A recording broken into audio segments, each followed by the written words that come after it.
Aš ką tik pamačiau podcasto ištrauką TikTok'e iš Lex Fridman podcasto. Ten tik ištrauka kelios minutės. Čia TikTok'e išmetė man. YouTube irgi yra Lex Fridman. Jisai kalbėjo su Durovu, su Pavelu Durovu, o Durovas yra įkūrėjas Telegramo. Ten jisai dar daugiau ten kažką sukūrė, bet paskutinis yra Telegramas. Bet nebe tai. Kaip aš dabar matau, jisai yra kietas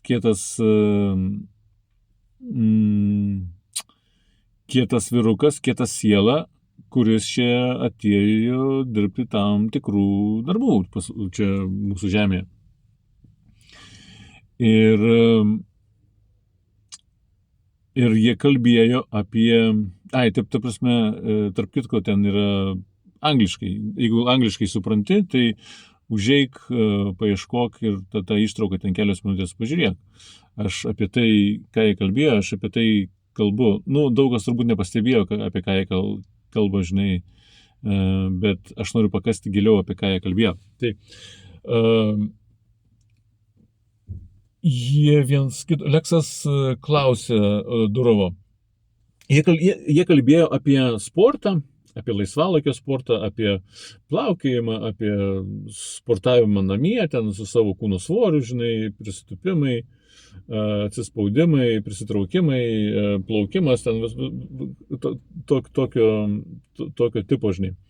Ir Leksas klausė Durovo, sako, tu mėgsi sportuoti, žinai, atletiškas ir taip, ir tą turbūt svarbu yra, tai sportas svarbu, kad pasiektum tam tikrus savo tikslus, nes jisai daro didelius darbus. Sako, jo, Durovas sako, taip,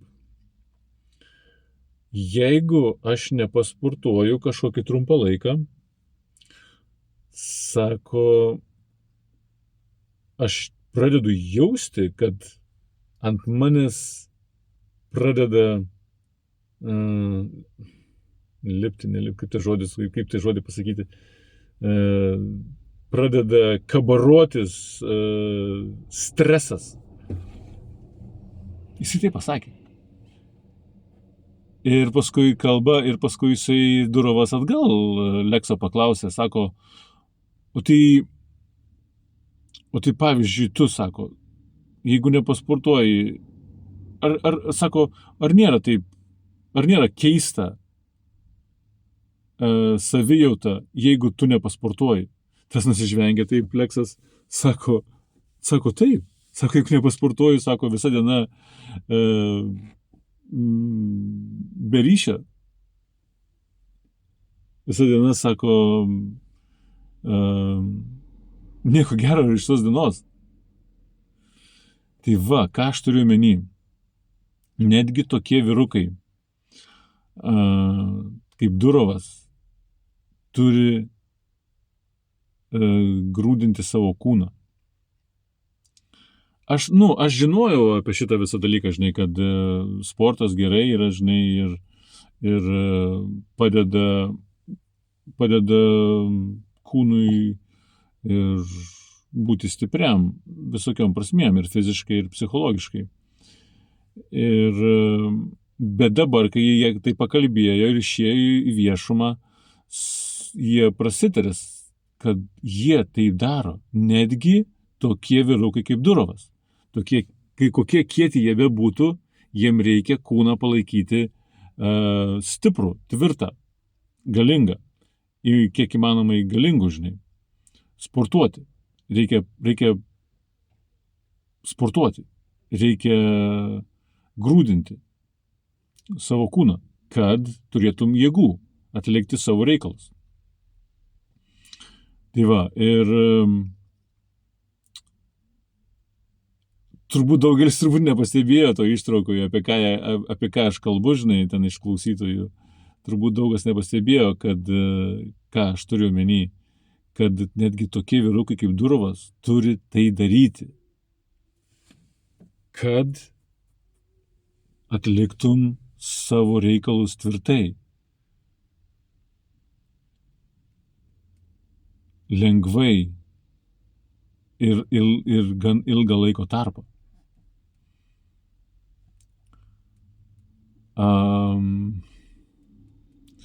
Bet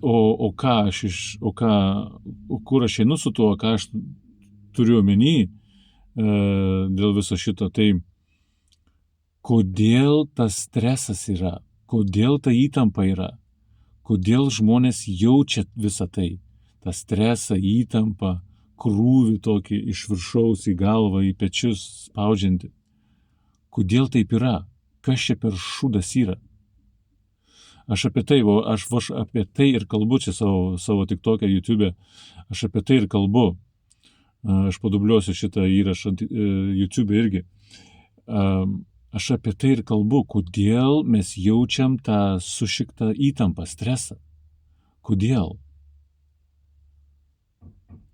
Ir kai mes pasitreniruojam, kai mes pagrūdinam savo kūną, mes jaučiamės linksmesni, tvirtesni, jaučiamės lengviau, jaučiamės geriau.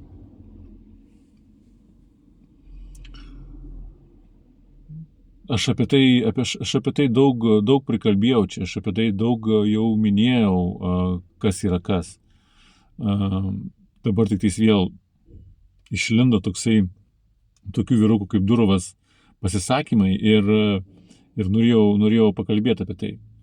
Nesvarbu, kur tu esi, ar tu Durovas, ar tu sėdi Klaipėdoje, ar tu sėdi Brukline, ar tu sėdi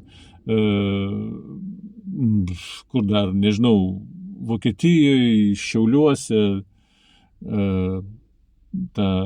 Ispanijoje ar Brazilijoje, nesvarbu, kur.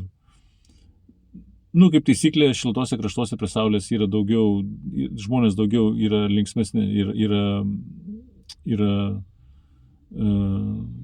turi daugiau geros energijos.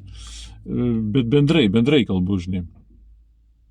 Aišku, čia netaisyklė, kad visi taip yra. Ne. Bet yra labai daug žmonių, kurie laisvai eina ar sąmoningai, ar nesąmoningai, bet eina savo reikalus tvarko, turi šeimas, verslus, darbus, laimingi, viskas gerai. Viskas tvarkoj, bet labai daug žmonių, daugiau negu pusė žmonių ant žemės tą šūdą jaučia. Kodėl taip yra? Kodėl? Specialiai taip sakau, kodėl? Specialiai taip sakau.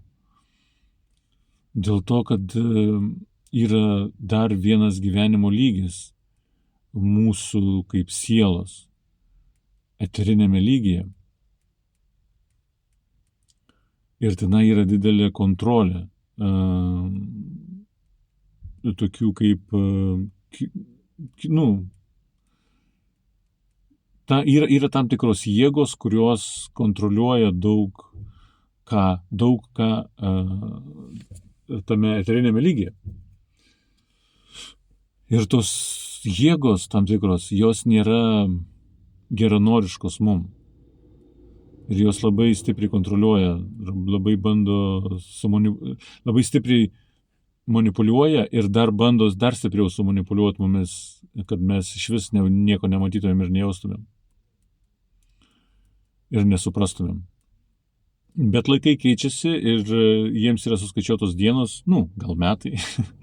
Laikai keičiasi ir viskas keičiasi ir nebebus taip, kaip buvo ir jie vienu momentu visi bus pašalinti, žinai.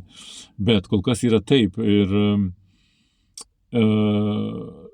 tai va, ir jie mums kenkia ir visokiausiais būdais jie bando mumis sumanipuliuoti ir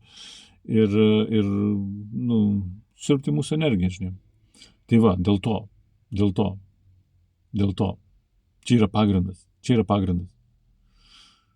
O kaip tai atsikratyti su mūsų valia, sužinoti apie tai, kas yra kas, žinoti, domėtis, su mūsų valia, išreikšti mūsų valią, kad niekas neturi teisės būti mūsų energetinėje erdvėje, taip toliau ir panašiai. Aš apie tai daug prikalbėjau.